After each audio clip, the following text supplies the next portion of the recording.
Brodes Media.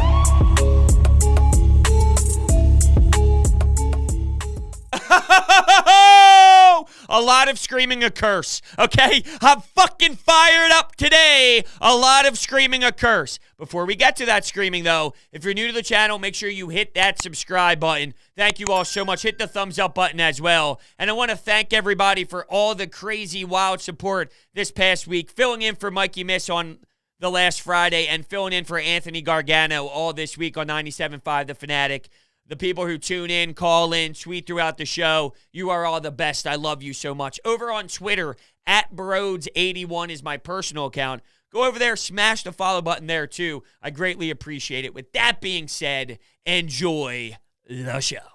Ding, ding, ding. Round 5 for Ben Simmons in the city of Philadelphia. So Keith Pompey of the Philadelphia Inquirer is reporting that Ben Simmons wants out. He does not want to remain a Philadelphia 76er, and he even intends on sitting out a training camp. Now, the Sixers can fine him, and it would be a cat and mouse game. Who's going to crack first? A chicken game, a game of chicken, if you will. That's basically how it's going to play out. But ultimately, the inevitable is written in the stars, right? A few weeks ago, Kendrick Perkins reported it. Everyone somewhat thought that it was all jokes and it meant nothing because it was from a hot take ESPN personality. But where there's smoke, there's fire. We went through this all with Carson Wentz and the debacle that just occurred last season. On top of that, there was There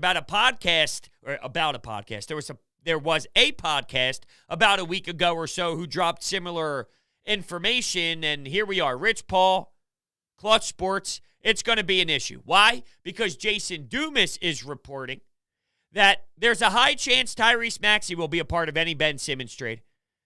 Rich Paul would like both of his clients out of Philadelphia.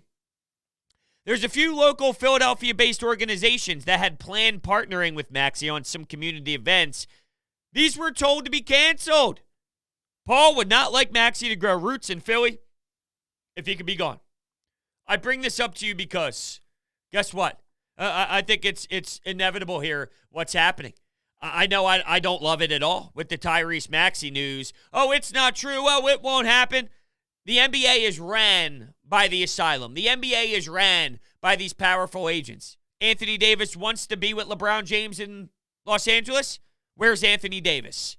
They make the moves. They make the calls. Now it's on Daryl Morey to make the right decision and to get him out of town for something of at least some sort of substance. That's the issue here. Because now it's very hard. Everybody knows, everybody's aware, the entire league understands that the package could be significantly smaller to acquire Ben Simmons. So you have to pick up the phone, possibly call Portland, but this time for CJ McCollum. I was actually starting to turn around a bit because I was conflicted with myself. If you can find a way to package a Matisse Thybulle draft picks with Ben Simmons as the starter for a player a caliber of Damian Lillard, how do you settle for Sexton? How do you settle for D'Angelo Russell? Even though for the last 4 months I've been screaming you have to do it because you can't bring Ben back, I was just thinking about it in my head. That's all. I was just going through it objectively. Does it make sense? Is it something you can do?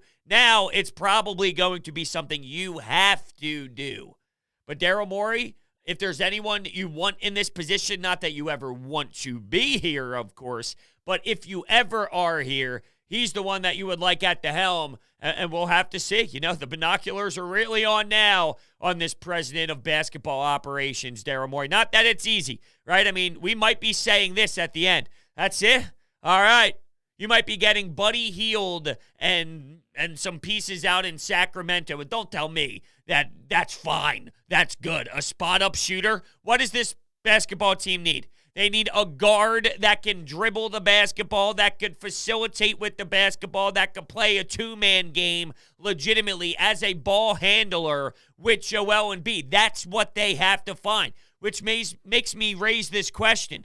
Are they a championship caliber team with Ben Simmons? The answer is no. We've seen that over the last handful of seasons, that with him playing point guard and the spacing being absolutely boned, you are not going to succeed at a high enough clip in the playoffs. Don't tell me that you became the first seed with Ben Simmons. You play 90% style of basketball in the regular season. That doesn't mean a damn thing. It doesn't mean a lick in the postseason. So it's not the same. It doesn't relate at all. We've seen it for too many damn years. Are you a championship caliber team if you just get draft picks in return? No, you are not. Are you a championship team if you get Colin Sexton? No, you are not. So my point is, when you bring up all this, if you keep Ben Simmons, you're not. If you trade him for picks, you're not. And if you trade him for Sexton or some of these other teams, you're not. But you're getting back to playing 5-on-5 basketball, and that's been a focus of mine. You haven't been that. I feel we forget what 5-on-5 basketball is really like. But I am nervous about the Tyrese Maxey portion of this. I would like to think that maybe they could figure that one out. You know, maybe that one's not on the level of Ben, but there's a disconnect here. Nerlens Noel is shooing Rich Paul for an instance where he was not giving the proper information to Nerlens Noel about contract and money on the table. So he wants him out of there. Why? Let's go to L.A. Let's go to the West Coast. And we all talked about it at the time. Eventually, Ben Simmons, at the time of the draft and maybe a year or two in, eventually he's going to want to go out west. He's going to want to go out west. But you know what? I bet you he would be okay here if he just wasn't getting hated. But why is he getting hated? Because he doesn't shoot a basketball, and he is unaware of that. That's the craziest part of this all. He doesn't look in the mirror. He doesn't know as if you go to another city and everything's just going to be totally fine. Everything's just going to be all beautiful. Everything's going to be all perfect. It's not. It's not because you don't shoot a fucking basketball. Because you're in the NBA and you haven't gotten better. You have not progressed in an area that everybody knows you need to progress at. Just constantly nothing. And I heard the clip again of him after the game when things weren't going well in the postseason. I am what I am. It is what it is. Oh, what did Trae Young shoot? Yeah, exactly. It was D. Lynam and him going back and forth, and he was giving D. Lynam attitude as if she was in the wrong, as if she wasn't hitting firm, legitimate journalistic questions. It's perfect. Ben! You're not doing what you're supposed to, Ben! Your offense is limited, Ben! You need to do better, Ben! Oh, what did Trae Young do? Oh, okay. What a loser mentality. Are you unaware, dude, that you don't shoot a basketball in the NBA and you're a joke? Yet I'm the asshole because after game 1 against the Wizards in the playoffs, I wasn't satisfied with 6, 15, and 15 because my man ran away from the damn basket. He ran away from the basket, the only area that he could score, and he can't even there. He's not a point guard. He's not a power forward. He's not a center. He's not a small forward. He's not a shooting guard. What is he? Oh, he's a positionless basketball player. That works tremendously in this league. My ass. He might be a center. I was just fired up in that moment and screaming to scream. I didn't know what the hell was coming out of my mouth. He might be a center because he can't do anything else. And I don't even know if he can play back to the basket. It's a joke. He's got no touch. What the hell is Ben Simmons? It's a joke. That's what he is. What happens if you can only get Russell or Wiggins, D'Angelo Russell or Andrew Wiggins? Is that what you become satisfied with? I know right now everyone's in the comments or everyone's listening, thinking to themselves, who cares? Get whatever you possibly can. It's not that simple. It's not that easy. You got one crack at it to do the best you can. And guess what? This is potentially franchise changing. Like legitimately long-term franchise changing. Seriously franchise changing depending on what you get. How much pressure is put on Joel Embiid? Joel has to start working that game. Hey, come to Philly. Hey, let's go. Let's go win a championship. Because I watched, 6 minutes into the free agency period? Kyle Lowry went right to Miami. Oh, that happened in 6 minutes? There wasn't any tampering? Oh, what's that? The league's looking into the tampering? Yeah, exactly. Joel's got to push the right buttons here and utilize that superstar contract, that superstar talent, and bribe players to come to Philly. I'm not telling you that's easy either, but we're basically at that point. So, yeah, I mean, just real quickly, though, going back to how this works with Tyrese Maxey, I just have a bad feeling in my stomach. I love this kid. I was actually thinking about the other day, bringing up this topic about just the trust level in Tyrese Maxey for the next handful of years and what you truly think he believes. I believe he could eventually. The problem is, and this ties together with the Are You a Championship Team, you have to basically admit you're taking a step back after this trade is made unless you secure a Damian Lillard. Even with the CJ McCollum, you're not championship, I'm going to go win the title type of mode. It's going to take way more than that. So you have to admit you're taking a step in the backwards direction, even if Joel Embiid is striving forward and striding forward. That's really why we are so damn upset with Ben Simmons, because you stopped this. It's so simple to watch around the league, and Lonzo Ball and Julius Randle just become better players and become a National Basketball Association player, someone that takes pride in their game, and they want to be the best version they can be. Instead of being satisfied, oh, what Trae Young shoot? Oh, Ben, how many fourth quarter attempts did you take? Oh, how much money are you getting paid? How embarrassing are you? How pathetic is that? Oh, that's right. Let's go, Ben. It's crazy. Look yourself in the mirror and admit that there needs to be change. Should happen 5 years ago. What was I saying before that, though? With Tyrese Maxey. Yes, I was discussing how I could see him being a future with this team, being the traditional number one point guard, but with where you are taking a step back from championship mode, yeah, you'd have to realize that we're going backwards. We're basically second year Ben Simmons, if you're thinking that in your mind, right? In theory, when Ben Simmons first got drafted, he had the injury. There was this timeline of him growing into a point guard. You're just hitting the reset button on the Ben Simmons, but now it's Tyrese Maxey, which unfortunately wastes where Joel Embiid is in his prime while he's healthy and at the best. It sucks. Oh, it really does. We have 1 billion anytime hotline calls for sure with the reaction. So we're really just going to fly into this and just react to the people throughout, because it is a crazy day. This was a bizarre day, right? You had the Phillies played last night, but just the Phillies 3.5 games back of the division, 3 games back of the wild card at the time of this recording. The Eagles made cuts, so they cut down to their 53-man roster. And here's Keith Pompey dropping a bomb on us. Now, here's the middle juiciness of the Inquirer piece.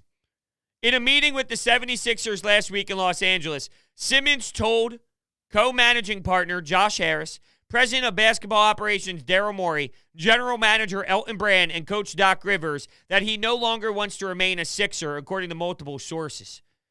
Sources said the 3-time All-Star also does not intend to report to training camp.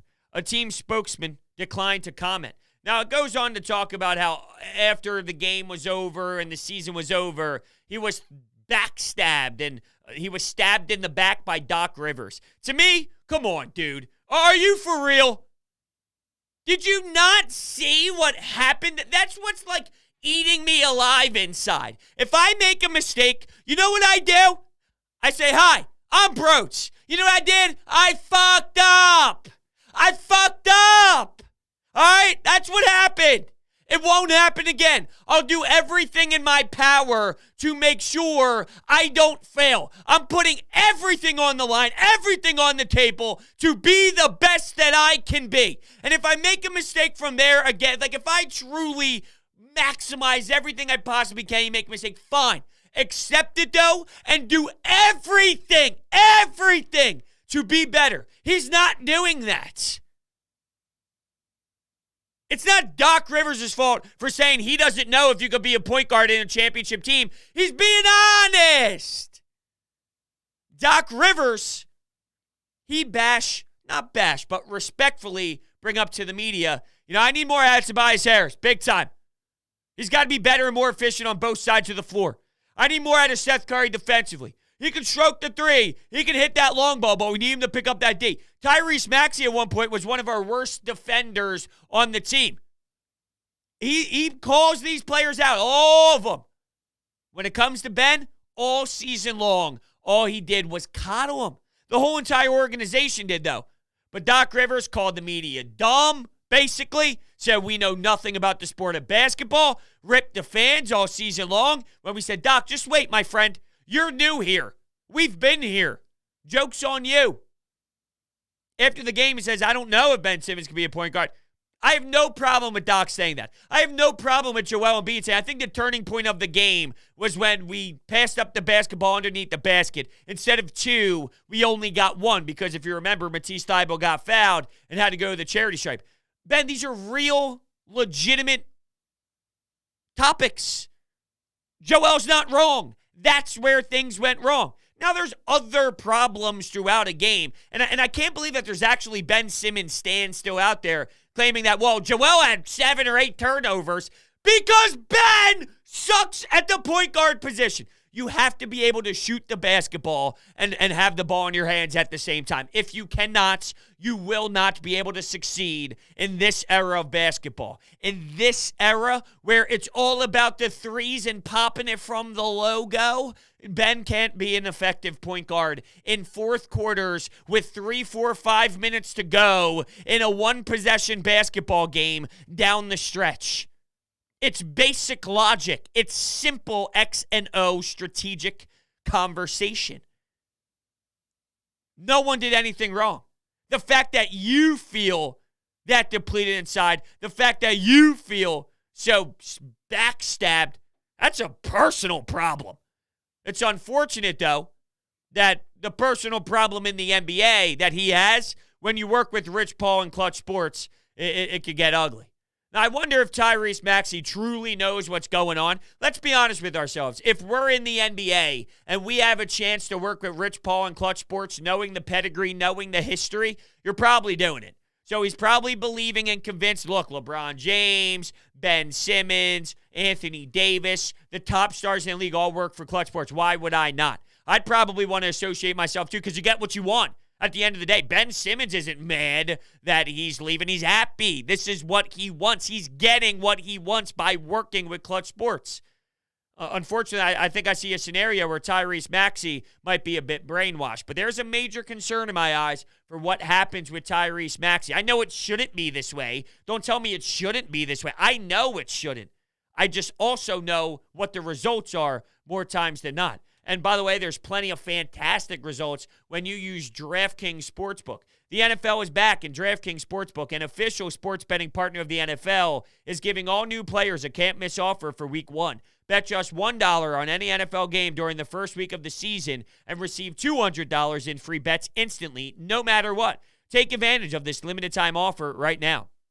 You heard right. DraftKings is giving all new players $200 in free bets instantly when you place a bet of $1 or more on any Week 1 game. Download the DraftKings Sportsbook app now and use promo code Brodes to receive $200 in free bets when you place a $1 bet on any Week 1 game. That's promo code Brodes to get your free $200 in free bets instantly for a limited time only at DraftKings Sportsbook, an official sports betting partner of the NFL.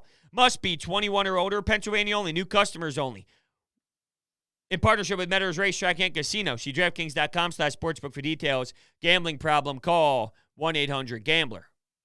All right, let's get on over to the Anytime Hotline. I thank you all so much for chiming in. The phone number is 856-442-9805. It's active and available 24/7 whenever you want to leave your call, show your frustration, show your happiness, show your anger, whatever you please on that given day about whatever topic is going on. All right, so let's fire it off here. A shit ton of calls. I'll do the best that I possibly can do here. Let's kick things off. Well, I'm going to put my 2 cents on the Ben Simmons. I expected this to happen. I don't blame anybody except the media and the wrong-ass end of the fans. Am I an enabler? No. Yes, he needs to get good at the offensive side of the ball, but the only time I saw Ben Simmons really be offensively a stud was when Embiid was sitting and not playing, when he was hurt. That was when Ben was a lot different. I think the Sixers handcuffed Ben, and forget that 72% win rate. It doesn't matter. But what Ben Simmons was he's elite everywhere else. And I think we messed it all up. And now Ben is going to push this trade. We're not going to get anybody good. And now we went from 4 power ranking to probably 14. That's how bad. So maybe there's a reason why in Philadelphia it takes 50 years to win championships. What? What? I'm actually pissed off with that one. See, I can't stand it. I really cannot stand it. It's not the media's fault that Ben Simmons doesn't shoot a basketball. We have a professional athlete making $30 million. $30 million to work on his craft with a very special, unique skill set in this awesome league. And it's our fault for talking about something he doesn't do. Let's get this straight, that he doesn't work on, and it's our fault for talking about it. That's absolutely asinine. It really is. And by the way, you talk about how, well, maybe this is why it takes 50 years. No, it takes 50 years because it's so fucking hard to win in major sports, in major professional sports. Why? Because everyone is so damn special, but then there's others who take the next step. They're rare to find. You have one in Embiid. It would be nice if somebody else could do it because they have the skill set inside of them to do it. They just won't. It would be nice to package that up together and go on a nice run. But no, Ben Simmons doesn't feel the need to. That's an embarrassing call, in my opinion. Like, how can you honestly assess what's happening here and say it's on the people talking about it? It's on the fans. He threw that in there, too. The wrong side of the fans. It's been 5 years. 5 years of my life. I'm 26 years old right now. We're talking about the first year I could drink alcohol was when we talked about Ben Simmons and actually improving. Are we really doing this? We're talking about if he can improve or not. We all improve in everything we do as human beings. You in your respected job, you're better at what you do now than you were 3 years ago. Why? Because you actually work at it. Because there's consistency and repetition and doing it over again and learning, actually investing in it, putting in the time to do it at a high enough rate to be efficient. But instead, no, I don't want to actually work on my craft. I don't want to take them in games. No, the lights are on. It'll be on Twitter afterwards. That was a bad way to start things off for me. My heart's beating fast. I'm sweating a little bit. It gets a little hot down here in my studio in the summer times. Might have to work in some air conditioning. I only have a heater down here. Although we're getting ready to transition into fall, so we'll be all right pretty damn soon. Best time of the year. Pumpkin spice coffee, sweatpants, a hoodie, football. Let's go. And then, unfortunately, by October, you start seeing Ben Simmons' face again. Just hopefully not here, and hopefully a West Coast team that I'll never see play at 10:30, and a team that stinks too. Send his ass to Cleveland. Send his ass to OKC. I don't know. I don't care. Somewhere out there where he's going to be miserable. The thing is, it doesn't work that way because Rich Paul, Clutch Sports, will tell the opposing team, no.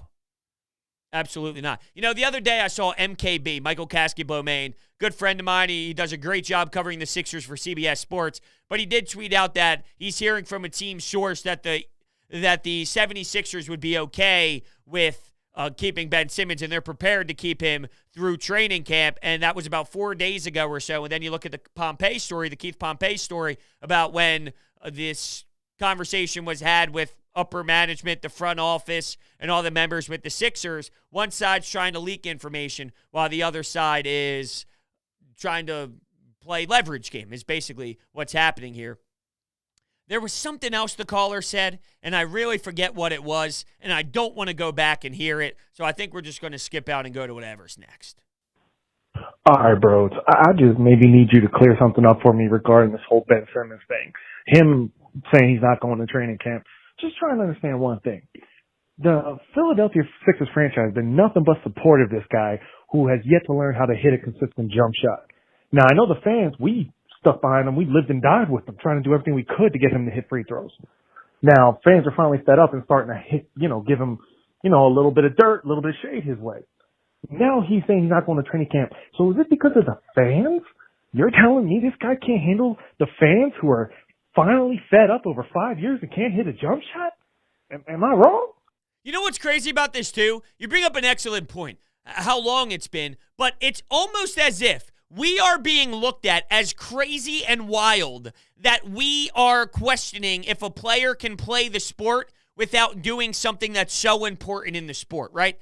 As if, whoa, wait a second. No. Are you for real? You're telling me? No. The Philadelphia fans, like if I'm Ben Simmons, the fans are wondering if you can succeed in this sport without shooting a basketball? They don't know a damn thing. Oh my. And I remember what the original caller said, which pisses me off, but here we go. Oh, when Joel Embiid doesn't play, Ben Simmons leads the Sixers to victory. I'm paraphrasing, but Joel Embiid, stop it! One guy's almost the MVP of the damn league. One guy's giving you 40 and 12. He's giving you 40-plus points, 16 rebounds, and here's Ben Simmons. You know what? This whole, he leads the league in three-point assists. I'm done with that. Why? Because he doesn't take any himself. Point guards who give you a handful of assists because their teammates are hitting threes also probably take 4 or 5. It's easy to lead the league in something when you don't do it yourself. It's August 31st of 2021, and I'm screaming about Ben Simmons not shooting a basketball. Let that sink in. It's our fault, though. See, he was really mad because of, not the fans, I'm sure that's a part of it, but because he got backstabbed by his coach. It's amazing to me not being self-aware of what's happening. He doesn't even see it. I think that even makes it more frustrating. At least if you admit it, or at least you know something's wrong with my game. He doesn't even know that. How? Pardon my language, bro, but we don't want that freaking coward showing up at the goddamn motherfucking training camp at Sixers fucking beginning of the season on our motherfucking team. Ben Simmons can fly the fuck off for all I care. Pardon my language, man, but after that Hawks series, you know this town, we don't want him. If he doesn't want to show up to training camp, peace. Bye. See ya. It'll be really interesting to see how Daryl Morey plays this. I'm somewhat now, though, convinced you'll be seeing the Sextons or the Malcolm Brogdons. It's going to be that tier of player, which I talked about how franchise-changing it could be. Yeah, I mean, Damian Lillard, it comes down to timing, right? If Dame Lillard wanted out big time, I think you would have already seen a deal done. If Bradley Beal wanted out big time, you'd already see this trade go down. So if this was a different offseason where players feel differently, if James Harden right now, let's say James Harden never demanded out of Houston, and right now is when he decided to do it, you would see Ben Simmons out of here. So because of the poor timing of Dame maybe being willing to stay in Portland, new coaching change, trying to freshen it up a bit there, and nobody else is actively saying, I'm demanding myself out of town, well, that's why you get the Malcolm Brogdons. And with all due respect to Malcolm Brogdon and some of these other players that are being discussed, it really hurts you. It's not championship 76ers anymore. It's good team 76ers. It's playoff 76ers because Joel will get you to the playoffs alone. It's not top seed Milwaukee Bucks, Brooklyn Nets, 76ers. 76ers are more 6th seed in that range. And not the 6th seed of last 2 years ago. Even that team might have been a bit better because what they did at home was ridiculous. Was it 29-2? Did they get to 31-2 at some point? Or maybe some of that happened to be when they were in the bubble that didn't actually count as home games at the Wells Fargo Center. We know it was outrageous. This team would never be able to put together a performance that way. So I'm actually convinced that it might be a package where we're not happy afterwards, but you kind of have to realize at the same time, what else are you supposed to do? Ben Simmons will be out of here. will Tyrese Maxey too? See, the thing is, if it's Ben and Maxey at the same time, you'd have to imagine that there's something that you can at least be okay with and not really underwhelmed with. You would think. Daryl Morey, what do you got, my friend? All right, we'll take another one. Yeah, Brodes. I don't understand where the basis for Ben Simmons to be upset with the team is at all. Like, isn't he the one completely in the wrong here? Like, how is he upset with the team or the fan? Like, Trinity, the fan should have been in the first place. But how would he be upset with the team for anything to not want to go back? Like, he's the one. This is all caused by him. I don't get it. It's just, I mean, if he's that mentally weak, we don't want him here anyway. It just sucks for this trade guy. It's gonna be next to nothing. Yeah, it's going to be low, okay? It's going to be low, and you need to know that. And as much as we respect Daryl Morey, and he is regarded as one of the higher-ups in this league, and he ranks high on the list, there's only so much you can do. He's not a magician at the same time. He's upset with Joel, and Joel, he's been vocal to Ben Simmons before and to the media about how much he needed to shoot and how much that would add to the spacing on the floor and for Joel to go to work. We're yelling at a point guard. There are some out there, as we saw with the first caller, who believe that Joel Embiid's the problem here on the court, and it's not the one that doesn't shoot the ball. It's the one that does shoot the ball. Hey, the one that dominates every night, the one that was at the MVP race, and the one that showed up every single night and also had a meniscus tear that he battled on in the playoffs, it's his fault. The center that's in the paint and that operates right around the foul line extended and can play the three-point game as well and is one of the best defenders in the league too. Ben is. I'm going to give him respect there, but it doesn't outweigh the nonsense that we speak of today. Please. What do we got here? Ooh, I got the Phillies game on. It's the top second. Juan Soto just caught one at the wall. McCutchen almost went deep here. It's the first out of the second. All right, I can't get too distracted. This is probably a good time to somewhat shut it down. Anyway, I got to get ready to take my notes and watch this Phillies game. So I want to thank everybody so much for hanging out. Very stressful day, very emotional day, and we'll keep our eyes on everything. Thank you all so much, and I will see you next time.